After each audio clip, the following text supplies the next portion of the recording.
ಓಂ ಶ್ರೀಯಃಪತ್ರೆ ನಿತ್ಯಾಗಣಿತ ಗುಣಮಾಣಿಕ್ಯ ವಿಶತ ಪ್ರಭಾ ಜಾಲೋಲ್ಲಾಸೋಪತ ಸಕಲಾವತ್ಯ ತಪಸೇ ಜಗಜ್ಜನ್ಮಸ್ಥೇಮ ಪ್ರಳಯ ರಚನಾಶೀಲ ವಪುಷೇ ನಮೋ ವಶೇಷಾಮ್ನಾಯ ಸ್ಮೃತಿಹೃದಯ ದೀಪ್ತಾಯ ಹರಯೇ ನಾರಾಯಣಂ ಪ್ರಶಬ್ದಾಬ್ಧೌ ಗಾಢಾರತರಿಗಮಚರ್ಚಾಸು ಚತುರಾ ನ ಚ ನ್ಯಾಯೇ ಪ್ರೌಢಾ ನ ಚ ವಿದಿತ ವೇದ್ಯಾ ಅಪಿ ವಯಂ ಪರಂ ಶ್ರೀಮತ್ಪೂರ್ಣ ಪ್ರಮತಿ ಗುರುಕಾರುಣ್ಯ ಸರಣಿಂ ಪ್ರಪನ್ನಾಃ ಮಾನ್ಯಾ ಸ್ಮಃ ಕಿಮಪಿ ಚ ವದಂತೋಪಿ ಮಹತಾಂ ನಾರಾಯಣಂ ನಿಖಿಲ ಪೂರ್ಣಗುಣೈಕದೇಹಂ ನಿರ್ದೋಷಮಪ್ಯತಮಮಪ್ಯಖಿಲೈಃ ಸುವಾಕ್ಯೈಃ ನಶ್ಯೋದ್ಭವಾದಿತಮಶೇಷವಿಶೇಷತೋಪಿ ವಂದ್ಯಂ ಸದಾ ಪ್ರಿಯತಮಂ ಮಮ ಸನ್ನಮಾಮಿ.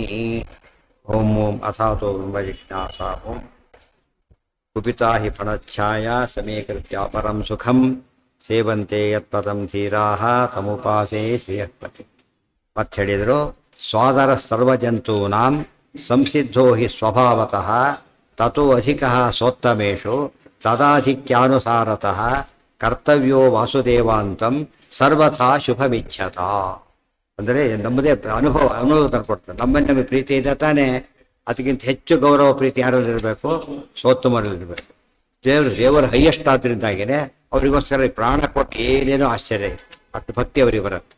ಅದೇ ಗೋಪಿ ಇವ್ರು ಹೇಳ್ತಾರೆ, ವಿಪರ ಪತ್ನಿಯರೆಲ್ಲ ಹೇಳ್ತಾರೆ, ಯಾವಾಗ ಗಂಡಂದ್ರೆ ಕೊಡಲಿಲ್ಲ, ಇವ್ರನ್ನ ಕೇಳಿದರು, ಅವ್ರು ಬರೀ ಕೊಡಲಿಲ್ಲ, ಮಾತು ಹೊತ್ಕೊಂಡು ಬಂದು ಇಟ್ಟೇ ಬಿಟ್ರು ಕೃಷ್ಣನ ಮುಂದೆ. ಕೃಷ್ಣ ಕೇಳ್ತಾರೆ, ಬಂದುಬಿಟ್ಟಿದ್ದೀರಿ ಬಯಸ್ಕೊಳ್ಳೋದಿಲ್ಲ ಇವತ್ತು ಕೇಳಿದ ಗಂಡ.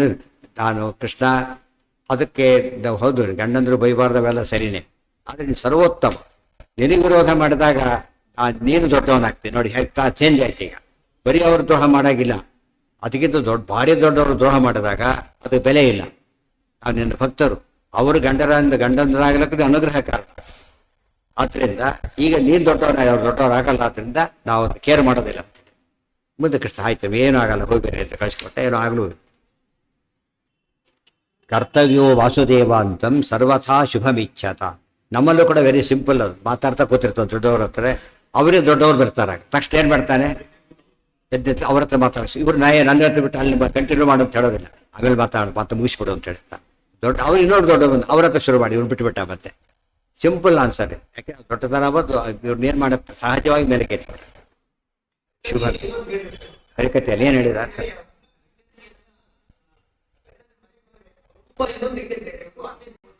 ಅಲ್ಲ, ಅದು ಯಾಕಂದ್ರೆ ಕೆಲವರು ಸ್ವಲ್ಪ ನಿದ್ದೆ ಮಾಡ್ತಿರ್ತಾರೆ, ಎದುರಿಸ್ಬೇಕು ಅಂತ ಹೇಳ್ತಾರೆ. ಅಲ್ಲ, ಆ್ಯಕ್ಚುಲಿ ಅವರಿಗೆಲ್ಲ ಹೇಳಿದ್ದಲ್ಲ, ಯಾರಿಗೆ ಹೇಳಿದ್ದು ಅವ್ರಿಗೆ ಗೋಪಿಕಾಸ್ತ್ರೀಯರಿಗೆ ಹೇಳಿದ್ದು. ಅದು ಇದು ಸರಿ ವಿಷಯ, ಇಲ್ಲಿ ಹೇಳಿದ್ದಲ್ಲ ಅದು. ಗೋಪಿಕಾಸ್ತ್ರೀಯರ ಕೆಲವರು ವಿವಾಹಿತ ಗೋಪಿಕಾಸ್ತ್ರೀಯರು ಇದ್ರು, ಅವಿವಾಹಿತ ಗೋಪಿಕಾಸ್ತ್ರೀಯರು ಇದ್ರು, ಅವ್ರ ಸಮಸ್ಯೆ ಇಲ್ಲ. ಈ ಗಂಡಂದ್ರಿದ್ದಲ್ಲ, ಅವ್ರಿಗೆ ಏನಿಸ್ತಿತ್ತು ಅಂದ್ರೆ ತಮ್ಮ ಹೆಂಡತಿ ಅಲ್ಲೇ ಇದ್ದಾಗ ಅನಿಸ್ತಾ ಇತ್ತು ಹೊರತು ಅವ್ರಿಗೆ ಏನಾಗ್ತಿರ್ಲಿಲ್ಲ. ನಾನು ಅದು ಭಾಗವತಲ್ಲೇ ಬರುತ್ತದು, ಹರಿಕತೆ ಇದೇನಲ್ಲ, ಭಾಗವತದ ಪ್ರಿಸನಲ್ ನೋಡು. ಇಲ್ಲಿ ಚೇಂಜ್ ಮಾಡ್ಕೊಂಡಿದ್ದು ಇವ್ರ ಕಾಂಟ್ರಿಬ್ಯೂಷನ್ ಅಷ್ಟೇ, ಅದು ಅದಿರಲ್ಲ. ಸಾದರ ನೇತಿ ನ ಕದಾಚಿದಪ್ಪೆ ನ ಕದಾಚಿತ್ ತ್ಯಜೇತ್ತಂಚ ಕ್ರಮೇಣ ನಮ್ಮ ವಿವರ್ಧಯೇ. ಇವು ಗುಣನ ಬೆಳೆಸ್ಕೊತಾ ಹೋಗಕ್ಕೆ ಹೊರತು ಎಂದೂ ಕೂಡ ಕೈ ಬಿಡಕ್ಕೆ ಹೋಗ್ಬಾರ್ದು. ಸೋತ್ತವರು ಕಚೇತ್ ಯಾವಾಗಿರ್ಬೇಕು. ನಮ್ಮ ಆಫೀಸರಿಗೆ ಕೆಲವು ಗೊತ್ತಿರ್ತದೆ, ಬಾಯಿ ಬಂದ ಬೈತಾರೆ, ಹೆಡ್ ಸುಮ್ಮನೆ ತಲೆಬಿಡ್ತಿರ್ತಾರೆ. ಅದು ಎದ್ರ ಮಾತ್ರ ಇನ್ನೊಂದು ಹೊಸ ಕೇಸ್ ಆಗುತ್ತೆ ಅಂತ ಗೊತ್ತು ಅವರಿಗೆ. ಇದು ಆ್ಯಕ್ಚುಲಿ ತಪ್ಪು ಮಾಡಿರಲ್ಲ ಎಷ್ಟೋ ಸಲ, ಸುಮ್ಮನೆ ಬೈತಿರ್ತಾರೆ. ಏನು ಮಾತಾಡಿದ್ರು ಇನ್ನೂ ಎಡವಟ್ಟಾಗುತ್ತೆ, ಸುಮ್ಮನೆ ಎದ್ದು ಬಿಡ್ತಾರೆ. ಯಾಕಂದ್ರೆ ಅವ್ರು ದೊಡ್ಡವರು, ಅವ್ರಿಗೆ ಪವರ್ ಇದೆ. ಏನು ಪವರ್ ಇದೆ ಇದೆಲ್ಲ, ಇವ್ರಿಗೆ ಶಾಪ ಕೊಡೋ ಶಕ್ತಿ ಇದೆ, ಮರ್ತು ಬಿಡ್ತಾರೆ. ಇನ್ನೊಂದು ಮಾತು ಬರುತ್ತೆ ಎಷ್ಟೋ ಸಲ, ಅದನ್ನ ಒಳ್ಳೆ ಇಂಪಾರ್ಟೆಂಟ್. ದೊಡ್ಡವರು ಶಾಪ ಕೊಟ್ಟಿರ್ತಾನೆ ಕೆಟ್ಟದಾಗೋದು. ಪುಣ್ಯ ಶಾಪ ಕೊಡ್ಲಿಲ್ಲ ಅಲ್ಲ, ಎಸ್ಕೇಪ್ ಅಂತ ಹೇಳ್ತೀವಿ, ಸೇಫ್ ತಿಳ್ಕೋಬಾರ್ದು. ಎಷ್ಟು ಚೆನ್ನಾಗಿ ಹೇಳ್ತಾರೆ ಗೊತ್ತಾ, ಇದು ವರ ಅಷ್ಟೇ ಶಾಪ ಅಷ್ಟೇ. ಸತಾಂ ಕೃತ್ವಾತು ಸಂತೋಷಂ ವರಂ ದೇಹೀತಿ ನೋಬದೆ. ಸದ್ಯದಲ್ಲಿ ಸಂತೋಷ ಉಂಟು ಮಾಡಿದ್ದಾರೆ, ವರ ಕೊಡಿ ಅಂತ ಕೇಳಬಾರ್ದು. ಅದು ಸಂತೋಷನೇ ವರ, ಆಯ್ತಾ. ಕೆಲಸ ಆಗಿಬಿಡುತ್ತೆ ಅಂತ ಮತ್ತೇನು ಕೇಳಕ್ ಹೋಗ್ಬೇಕಾಗಿಲ್ಲ. ಅದೇ ಸತಾಂ ಕೃತ್ವಾತು ಸಂತಾಪಂ ಶಾಪಂ ದೇಹೀತಿ ನೋಬದೆ. ಸದ್ಯದಲ್ಲಿ ಕೆಟ್ಟದ್ದು ಮಾಡಿದ ಮೇಲೆ ಶಾಪ ಕೊಡಿ ಅಂತ ಕೇಳಬೇಕಾಗಿಲ್ಲ, ಅದು ಶಾಪ ಬಂದಾಗಿದೆ. ಅವ್ರು ನೋಯಿಸಿದ್ದೇ ಶಾಪ. ಮತ್ತೆ ನೀನು ಅವ್ರ ಶಾಪ ಕೊಟ್ಟರೆ ಅವ್ರದ್ದಾಗುತ್ತೆ. ಸುಮ್ಮನೆ ಇದ್ರೆ ದೇವ್ರು ಕೊಡ್ತಾನೆ, ಅರ್ಥ ಆಯ್ತಾ? ಈಗ ಅವ್ರ ಆ್ಯಕ್ಷನ್ ತಗೋತಾರೆ, ಅರ್ಥ ಆಯ್ತಾ? ಈಗ ವೆರಿ ಇಂಪಾರ್ಟೆಂಟ್. ಆದ್ದರಿಂದ ನಾವು ವರ ಶಾಪ ಅನ್ನೋದನ್ನು ನೀವು ಬರೀ ಮಾತಿನಲ್ಲಿ ಬರೋದಿಲ್ಲ, ಆ್ಯಕ್ಟಲ್ಲೇ ಗೊತ್ತಾಗಿರುತ್ತೆ ಅಂತ ಹೇಳಿ. ಅದರಿಂದ ಶಾಪ ಕೊಟ್ಟಿಲ್ಲ ಪುಣ್ಯಕ್ಕೆ ತಿಳ್ಕೊಳಕ್ಕೆ ಹೋಗಿ ಎಷ್ಟೋ ಮನಸ್ಸಲ್ಲಿ ಶಾಪ ಕೊಟ್ಟಾಗಿರುತ್ತೆ ಎಷ್ಟೋ ಜನ. ಬಾಯಿ ಬಿಟ್ಟು ಕೊಟ್ಟಿರೋದಿಲ್ಲ ಅಷ್ಟೇ ಹೊರತು ಚಾ ಬಳಸಿ ಲಂಚ ಕೊಡ ನಾವು ಬೈ ಕೊಡ್ಬೇಕಾದ್ರೆ ಬೈದು ಕೊಡ್ತಾರೆ. ವಂಶ ನಿರ್ವಂಶ ಆಗಿರ್ತಾರೆ ಕೊಡ್ತಾರೆ. ಹೊರಗೆ ಮಾತ್ರ ತಗೊಳ್ಳಿ ಸರ್ ಅಂತಾರೆ, ಒಳಗಡೆ ಪಾಪಿಷ್ಟ ಅಂತ ಇರ್ತಾರೆ. ಯಾವುದೋ ಡ್ಯೂಯಲ್ ಪರ್ಸನ್ ಬೇರೆ ಕೊಡ್ತಾರೆ. ಡ್ಯೂಯಲ್ ಜೀವೋದ್ವಯ ಈ ಲಂಚ ಕೊಡ್ಬೇಕಾದ್ರೆ ಹೊರಗೆ ಮಾತ್ರ ಒಳ್ಳೊಳ್ಳೆ ಮಾತುಗಳು. ಏನೋ ಸರ್ ನಿಮ್ಮೆ ನಮ್ಮಿದ್ದೇನೆ ಸರ್ ನೀವು 10,000 ಸಾಯಿತು ಪಾಪಿಷ್ಟ ನೀವು ಎಷ್ಟು ಹಾಳು ಮಾಡ್ಬಿಟ್ಟ ನಮ್ಮನ್ನ ಅಂತ ಹೇಳ್ತಾ ಹಾಳಾಗಿ ಹೋಗ್ತಾರೆ ಕೊಟ್ಟೆ. ಅದಕ್ಕೇನೆ ಎಂದು ಕೂಡ ಅದು ನಿಸ್ಕೊಳ್ಳೋಕೆ ಹೋಗಬಾರ್ದು ಅಂತ. ಒಳ್ಳೆ ಥರ ಕೊಟ್ಟಾಗ ಅದು ಗಣ ನೋಡ ಕೆಲಸ ಹೇಳ್ತಾನೆ. ನಿನಗೆ ಮಕ್ಕಳು ಕೂಡ ಹಾಗೇನೆ ಏನೋ ಹಠ ಮಾಡ್ತಿರುತ್ತೆ, ತಗೋ ಅಂತ ಕೊಟ್ಟರೆ ತಗೊಳ್ಳಲ್ಲ, ಇನ್ನೂ ಅಳ್ಳಕ್ಕೆ ಶುರು ಮಾಡೋದು ಮತ್ತೆ ಅದು. ಯಾಕೆ ಸರಿಯಾಗಿ ಕೊಟ್ಟಿಲ್ಲ ಆಮೇಲೆ ಸಮಾಧಾನ ಮಾಡಿ ಬರೆಯುತ್ತೆ ಆಗ ತಗೊಳ್ಳೋದು. ಅಂದರೆ ಸೈಕಾಲಜಿ ಹೀಗಿರ್ಬೇಕು ಯಾವಾಗ. ಇದು ಅರ್ಥ ಮಾಡಿಕೊಂಡ್ರೆ ಯಾವ ಕಾಲಕ್ಕೂ ಏನಾಗಬಾರ್ದು. ಸೋತವರಿಗೆ ನಡವಳಿಕೆ ಭಾರಿ ಚೆನ್ನಾಗಿ. ಸೋತವರ ದ್ರೋಹ ನಾವು ಮಾಡೋಷ್ಟು ಯಾರು ಮಾಡೋದು ನೆನ್ಪಿಟ್ಬೇಡಿ. ಕಂಡವ್ರು ಬಾಯಿ ಬಂದ ಬೈತಾರೆ. ದೊಡ್ಡ ದೊಡ್ಡ ಮಠಾಧೀಶರನ್ನ ನೀರೇನು ಹುಚ್ಚುಚ್ಚು ಬೈತಾರೆ. ಸ್ವಲ್ಪ ತಿಳುವಳಿಕೆ ಇದೆ ಅವರಿಗೆ. ಐಶ್ಯು ಏನೇ ದೊಡ್ಡವ್ರು ಹೇಳೋ ರೀತಿಯೇ ಬೇರೆ. ಪ್ರೊಫೆಸರ್ ತಪ್ಪು ಮಾಡಿರ್ತಾರೆ, ಸರ್ ಅಲ್ಲಿ ಹೀಗಿದೆ ಅಂತ ಹೇಳ್ತಾರೆ. ಏನಲ್ಲೇ ನೋಡಿ ನೀವು ಬರ್ತಿದ್ದ ಅವ್ರು ಹೇಳ್ತಾರೆ ಬೇಸ್ಟಿಗೆ ಗೊತ್ತಾಯ್ತು. ಅವ್ರು ಹೇಳ್ತಾರೆ ಗುಡ್ ಅಂತಾರೆ. ಪಾಪ ಭಾರಿ ಪ್ರಾಬ್ಲಮ್ ಎಲ್ಲೋ ಪಾಪ ಅಬ್ಸೆಂಟ್ ಬೇಡ ಆಗಿರ್ತಾರೆ. ಅವ್ನು ನೋಡ್ತಾರೆ ವೆರಿ ಗುಡ್ ಅಂತಾರೆ, ಹೊರತು ಬೈಯೋದಿಲ್ಲ. ಅವ್ನು ಕರೆದು ಹೇಳ್ತಾನೆ ಕೀಪ್ ಇಟ್ ಅಪ್ ಅಂತಾನೆ. ಅದೇ ರೀತಿ ಇನ್ನೊಮ್ಮೆ ಹೇಳ್ಬೇಡ ಬೈಬೇಡ ಅಂತ ಹೇಳೋದು. ಮತ್ತು ಹುಡುಗಿ ಯಾರೂ ಬೈಯೋಲ್ಲ ಬೆಸ್ಟನ್ನು ಅಷ್ಟು ಚಂದ ಯಾರು ಕೂಡ ಬೈಯೋದಿಲ್ಲ. ಪ್ರೊಫೆಸರ್ ಇದು ಗ್ರೇಟ್ ಅಂತಾರೆ. ಯಾಕೆ ತಪ್ಪು ಮಾಡಿ ಅವ್ರು ಹೇಳಿದ ತಕ್ಷಣ ಅಬ್ಸ್ಟ್ರಾಕ್ಟ್ ಮಾಡಿದ್ರಲ್ಲ ವೆರಿ ಗುಡ್ ಅಂತ ಹೇಳಿ ಯಾರೋ ಅವ್ನು ಬೈಯೋದೇ ಇಲ್ಲ. ಇದು ಲೋಕದ ಯಾವ ಸುಮ್ಮನೆ ಮಾಡ್ತಾರಲ್ಲ ಅದಕ್ಕೆ ಬೈಲಿಕ್ಕೆ ಶುರು ಮಾಡಿ. ಇದೆಲ್ಲ ಸಹಜವಾದ ತಪ್ಪು. ಅಕ್ಷಮ್ಯ ಅಂತ ಹೇಳಿ ಇದು ಅಕ್ಷಮ್ಯ ಬೇರೆ ಕ್ಷಮ್ಯ ಬೇರೆ, ಆ ಗುಂಪಿ ಸೇರುತ್ತೆ. ಇವೆಲ್ಲ ತಿಳ್ಕೊಳ್ಳೋಕ್ಕೆ ಶಾಸ್ತ್ರ ಓದಬೇಕಾಗ್ತದೆ. ನೂರಾರು ತಪ್ಪು ಮಾಡಿ ತಿದ್ಕೊಳ್ಳೋದಕ್ಕಿಂತ ತಪ್ಪು ಮಾಡೋ ನೋಡಿ ತಿದ್ಕೊಂಡ್ಬಿಟ್ರೆ ಸುಲಭ ಆಯ್ತು. ಇವನೇ ಕಳ್ತನ ಮಾಡಿ ಜೈಲಿಗೆ ಹೋಗಿ ತಿಳ್ಕೊಬೇಕಾಗಿಲ್ಲ. ಕಳ್ಳನ ಹಿಡ್ಕೊಂಡು ಹೋಗ್ತಾರೆ ಸದ್ಯ ನಾವು ಸಾಕಷ್ಟೇ. ಅಷ್ಟು ತಿಳ್ಕೊಳ್ಳೋದು ವಿವೇಕ. ನ ಕದಾಚಿತ್ ತ್ಯಜೇತ್ತಂಚ ಕ್ರಮೇಣ ಏನಂ ವಿವರ್ಥೈ ಸಮೇಶು ಸಾತ್ವವ ಸ್ನೇಹ. ಇನ್ನೂ ಸಿಂಪಲ್ ಮಾಡ್ತಾರೆ. ನೀವೇ ದೊಡ್ಡವ್ರ ಬಗ್ಗೆ ಹೇಳಿದ್ರಿ, ಜೋರ ಜೊತೆ ಯಾರು ಹಿಡ್ಕೋಬೇಕು, ಚಿಕ್ಕವ್ರು ಬೈಕೊಂಡು ಓಡಾಡ್ಬೋದು ಅಂತ ಪ್ರಶ್ನೆ. ಅವ್ರನ್ನೂ ಬೈ ಆಗಿಲ್ಲ ಅಂತ, ಅವ್ರನ್ನೂ ಬೈ ಆಗಿಲ್ಲ. ಸಮಹ ಸಮೇಶ್ ಇವೆಲ್ಲ ಹೈಲೈಟ್ ಆಗೋದಿಲ್ಲ. ಸಮೇಶು ಸಾತ್ವವ ಸ್ನೇಹ. ಸಮರೀಗ ವಿದ್ವಾಂಸರು ಸಮ, ವಿದ್ಯಾರ್ಥಿಗಳು ಸಮ ಇದ್ದಾರೆ. ಅವರಲ್ಲಿ ಅತ್ಯಂತ ಸ್ನೇಹದಿಂದ ಇರಬೇಕು. ದೊಡ್ಡವರಲ್ಲಿ ಭಕ್ತಿಯಿಂದ ಇರಬೇಕು. ಸಮಾನ ಸ್ಕಂದರಲ್ಲಿ ಪ್ರೀತಿಯಿಂದ ಇರಬೇಕು. ಅನ್ಯತ್ರ ತಥೋ ದಯ.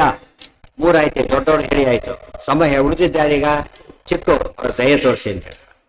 ಇದು ಸಾಧನೆ. ಇದು ಎಲ್ಲೂ ಏನ್ ಮಾಡ್ತೀರೋ ಎಲ್ಲ ಮಾಡ್ಕೊಂಡು ಹೋಗಿ. ಇವು ಮೇನ್ ಅಂದ್ರೆ ಇದು ನಮ್ಮ ಬಿಹೇವಿಯರ್ ಹೇಗಿರ್ಬೇಕು. ದೊಡ್ಡವರಲ್ಲಿ ಗೌರವ, ಸಮಾಜದಲ್ಲಿ ಪ್ರೀತಿ, ಚಿಕ್ಕವರಲ್ಲಿ ವಾತ್ಸಲ್ಯ. ಮೂರಿದ್ರೆ ಅದು ಸಾಧನೆ ಆಗುತ್ತೆ ಹೊರತು ಸಾಧನೆ ಆಗೋದೇ ಇಲ್ಲ. ಯೋಚನೆ ಮಾಡಿದರೆ ವಂಡರ್ಫುಲ್. ಈ ಕಾರಲ್ಲಿ ಹೋಗ್ತಾ ಇರ್ತಾನೆ ಗೊತ್ತಾಯ್ತಾ, ತನಗಿಂತ ಫಾಸ್ಟ್ ವೆಹಿಕಲ್ ಬಂದ್ರೆ ದಾರಿ ಕೊಡ್ತಾನೆ, ಕಡಿಮೆ ಬಂದ್ರೆ ದಾರಿ ಕೊಡೋದಿಲ್ಲ. ಈಕ್ವಲ್ ಇದ್ರೆ ಸಮಯ ಬಂದ ನೋಡ್ಕೊಂಡು ಇದು ಮಾಡ್ತಾನೆ. ಕೆಲಸಕ್ಕೆ ನಿಲ್ಲಿಸೇ ಕೊಟ್ಟು ಕಳಿಸ್ಬಿಡ್ತದೆ ದೊಡ್ಡ ವೆಹಿಕಲ್ ಬಂದ್ಬಿಟ್ಟು. ನಾವೇ ಮ್ಯಾಚಾಲ ಸಾಧ್ಯನೇ ಇಲ್ಲ ಅಂತ ಕೆಲವು ದರ್ತನೆ ಮಾಡಕ್ಕೆ ಹೋಗಿ ಆಕ್ಸಿಡೆಂಟ್ ಮಾಡೋದು. ಇವನೇನು ಬಾಡಿ ನೋಡೇ ಬಿಡ್ತೀರಿ ಅಂತ ಅವ್ರು ನೋಡೇ ಬಿಡ್ತಾರೆ ಒಂದ್ಸಲ. ಹಾಗೆ ಮಾಡಬಾರ್ದು ಅಂತ ಕಣ್ಣು ಮುಚ್ಕೊಂಡು ದಾರಿ ಕೊಟ್ಬಿಡ್ಬೇಕು. ಅದಕ್ಕೆ ಸಂಬಂಧನೇ ಇಲ್ಲ. ಇದು ನಮ್ಮ ಲೈಫ್ ಸ್ಟೈಲ್.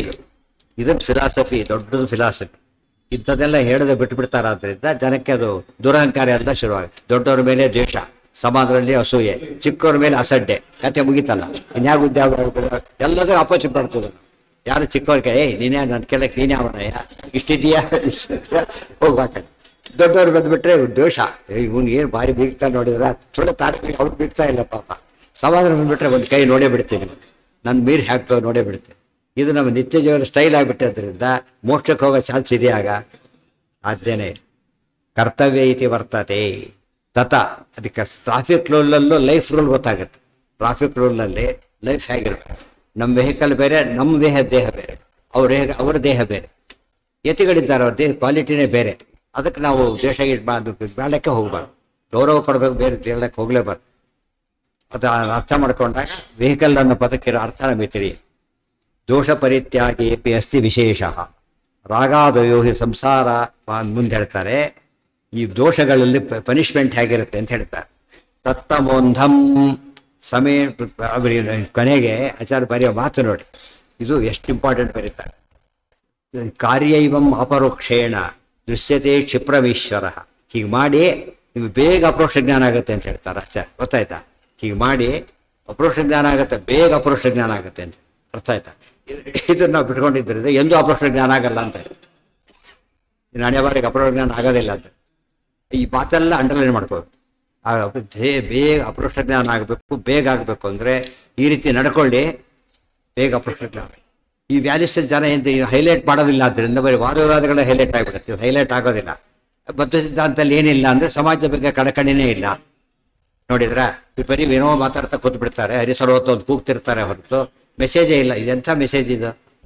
ಸರಿಯಾಗಿ ತಿಳ್ಕೊಂಡು ಒಂದು ಶ್ಲೋಕ ಸಾಕುತ್ತಾರೆ, ಅದಿಟ್ಕೊಂಡೆ ವಿದ್ಯಾವಿನಯ ಸಂಪನ್ನೆ ಬ್ರಾಹ್ಮಣಿಗೆಲ್ಲ ಹೇಳಿದ ಹಾಗೆ. Two respect.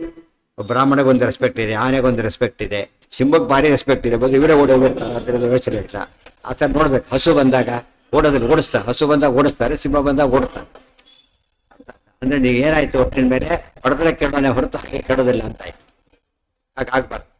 ಇದೆಲ್ಲ ಬದುಕಿನ ವಾದ ರೀತಿಗಳು. ಆಫೀಸ್ ರೀತಿ ಸಿನ್ಸಿಯರ್ ಆಗಿರ್ತಾನೆ, ಕೆಲಸ ಚೆನ್ನಾಗಿ ಮಾಡ್ತಾನೆ, ಒಬಿಡಿಯಂಟ್ ಆಗಿರ್ತಾನೆ. ಅವ್ನು ಏನು ಕೆಲಸ ಬೇಕಾದ್ರೂ ಮಾಡಿಕೊಡ್ತಾನೆ. ಟ್ರಾನ್ಸ್ಫರ್ ಬೇಕಾ, ಇಲ್ಲೇ ಇರಬೇಕಾ, ಏನು ಮಾಡ್ತಾವೆ, ಪ್ರಮೋಷನ್ ಬೇಕಾ ಕೊಡ್ಬೇಕು. ಯಾಕಂದ್ರೆ ಅವ್ನು ಎಲ್ಲ ಗುಣ ಅರ್ಹತೆ ಇದೆ, ಬಿಹೇವಿಯರ್ ಸರಿ ಇದೆ.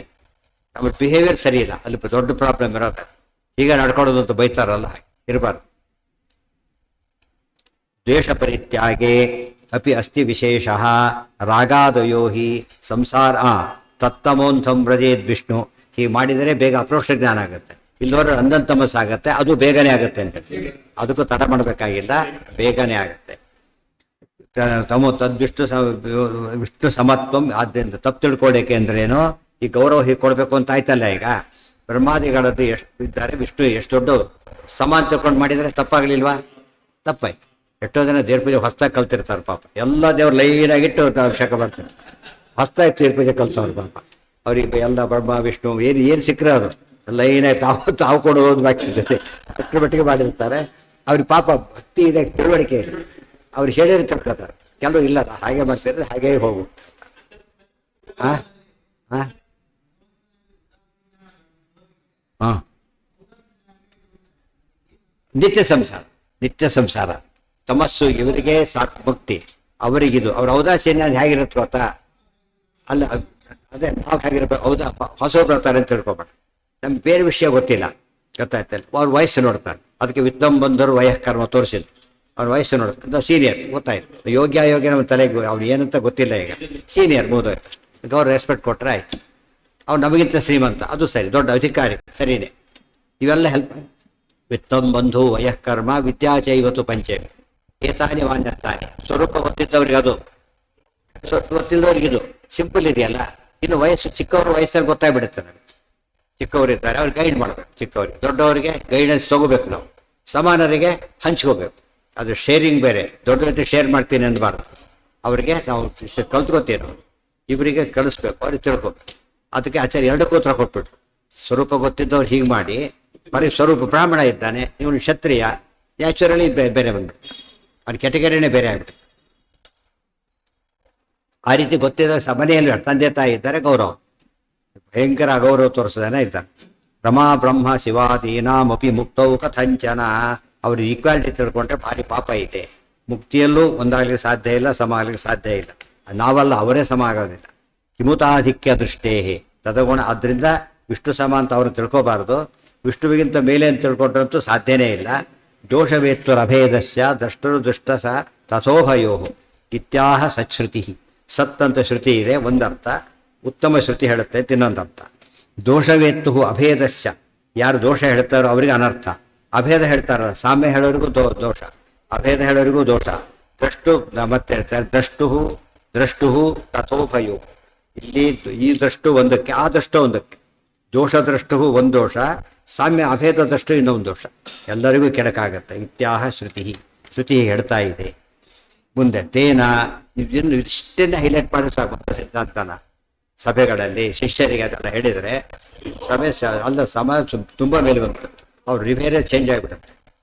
ನಾವಂತೂ ವಿದ್ವಾಂಸರ ಕಂಡು ತುಂಬ ಜನಕ್ಕೆ ಗೌರವ ಬರೋದಿಲ್ಲ. ಕಾರಣ ಏನಂದರೆ ಅಸಡ್ಡೆಯಿಂದ ನೋಡ್ತಾರೆ ಅನ್ನೋ ಭಾವನೆ. ನನ್ನ ತಳ್ತಾರೆ, ಇದು ಮಾಡ್ತಾರೆ, ಇದು ತಪ್ಕೊಂಡು ಹೋಗ್ತಾರೆ. ಹಾಗೆಲ್ಲ ಮಾಡಬಾರ್ದು. ತೇನ ಸಂಪ್ರೋಕ್ತ ಗುಣ ಸಂಯುತ ಉಪಾಸೀತ ಹರಿಂ ದೃಷ್ಟ ಮುಕ್ತಿಸ್ತೇನೈವ ಜಾಯತೆ. ಇಷ್ಟೆಲ್ಲ ತಿಳ್ಕೊಂಡ ಮೇಲೆ ನಮ್ಮ ಕೆಲಸ ಏನು? ದೇವ್ರು ಭಾರಿ ದೊಡ್ಡವನಾದ್ದರಿಂದ ಯಾವ ಉಪಾಸನೆ ಮಾಡ್ತಾನೆ ಇರಬೇಕು. ನಾವು ಎವರ್ ಕನೆಕ್ಟೆಡ್ ವಿತ್ ಗಾಡ್. ಗೊತ್ತಾಯ್ತಾ? We are never connected with God ಅಂತ ತಿಳ್ಕೊಂಡ್ರೆ ಅಯೋಗ್ಯ. Ever connected with God. ತೊರೆದು ಜೀವಿಸಬಹುದೇ ಹರಿಣಿನ ಶರಣಗಳು, ಬಿಟ್ಟು ಬರ್ಲಿಕ್ಕೆ ಆಗೋದಿಲ್ಲ. ಆದರೆ ಯಾವ ದೇಶ ಯಾವ ಊರಿಗೆ ಹೋದ್ರೂ ಆಕಾಶ ಕಾಮನ್ ನಮಗೆ, ಗೊತ್ತಾಯ್ತಾ? ಇಲ್ಲಿಂದ ಆಕಾಶ ನೀರಿಗೆ ಹೋಯ್ತಾರೆ, ಆಕಾಶ ಹೋಯ್ತಾರೆ ಅದರಲ್ಲೂ. ನಮ್ಮ ಜೊತೆಗೆ ಯಾರು ಹೋಗ್ಬೇಕಾರಿದೆ, ಇದ್ದಾಗಿದೆ, ಹೋಗ್ತಿರ್ಬೇಕಾರಿದೆ, ವಾಪಸ್ ಬಂದಾಗಲೂ ಮತ್ತೆ ಇದೆ. ಯಾವ ಕಾಲಕ್ಕೂ ದೇವರು ಬಿಟ್ಟಿರ್ಲಿಕ್ಕೆ ಆಗೋದಿಲ್ಲ. ಆದ್ದರಿಂದ ಆ ಕಾನ್ಸೆಪ್ಟ್ ಇರಬೇಕು. ಅಸೀತ ತೇನ ಸಂಪ್ರೋಕ್ತ ಗುಣ ಸಂಯುತ ಉಪಾಸೀತ ಹರಿಂ ದೃಷ್ಟ ಮುಕ್ತಿಸ್ತೇನೈವ ಜಾಯತೆ. ಕೊನೆಗೆ ಮುಕ್ತಿ ಆಗತ್ತೆ, ದೇವರನ್ನು ಕಾಣ್ತಾನೆ ಮುಕ್ತಿ ಆಗುತ್ತೆ. ದ್ವೇಷಾದ್ಯನ್ ಮುಕ್ತಿ ಕಥನಂ ಶ್ರುತಿವಾಕ್ಯ ವಿರೋಧಿ. ಆದ್ದರಿಂದ ದ್ವೇಷ ಅದೇ ವಿಷಯ ಇಲ್ಲಿ ಬಂದು ಮತ್ತೆ ಈಗ ಗೀತಾ ಭಾಷೆಯಲ್ಲಿ ಏನು ಬಂದಿತ್ತೋ ಆ ವಿಷಯ ಈಗ ಬಂದುಬಿಟ್ಟು ಭಕ್ತಿ ಅದು ಚೆನ್ನಾಗಿ ಹೇಳ್ತಾರೆ. ಈಗ ಬೇಗ ಒಟ್ಟಿಗೆ ಬಂದಿದ್ದರಿಂದ ಬೇಗ ಅರ್ಥ ಆಗುತ್ತೆ ಎಲ್ಲರೂ ಕೂಡ. ಹೇಳ್ತಾ ನಾಳೆ ದಿವಸ ಅದನ್ನು ಓದಿಬಿಟ್ರೆ ಪೂರ್ತಿ ಗಟ್ಟಿ ಆಗುತ್ತೆ. ಅನುವ್ಯಾಖ್ಯಾನ ಭಗವದ್ಗೀತಾ ಭಾಷ್ಯ